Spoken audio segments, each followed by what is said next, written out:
দীঘায় বালি চুরির অভিযোগে ধৃত ৬। বালি চুরির অভিযোগে হাতে নাতে ধৃত ৬ জন। মোহনা উপকূলে উদ্ধার ৩টি বালির ডাম্পার। রাতের সমুদ্রের চর থেকে বালি লোডের চেষ্টা। বলো কি বলছিলে বলো তুমি তো বাড়ি আনে কেন মোর ভিডিও নাই করব সমস্যার ভিডিও রইব হ্যাঁ তুমি তো বলো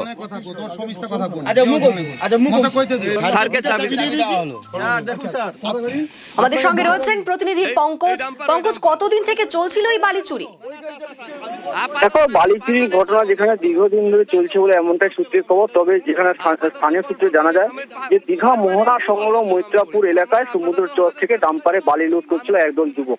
বিষয়টি স্থানীয় বাসিন্দাদের নজরে আসতেই তারা কিন্তু পুলিশে খবর দেন। তখন দীঘা মোহনা থানার পুলিশ দ্রুত ঘটনাস্থলে পৌঁছে গিয়ে কিন্তু বালি বোঝাই ডাম্পারগুলিকে আটক করে বালি পরিবহনের বৈধ কাগজ দেখাতে না পারায় তিনটি ডাম্পার ও চালক সহ খালাসি সহ ৬ জনকে কিন্তু গ্রেপ্তার করা হয়।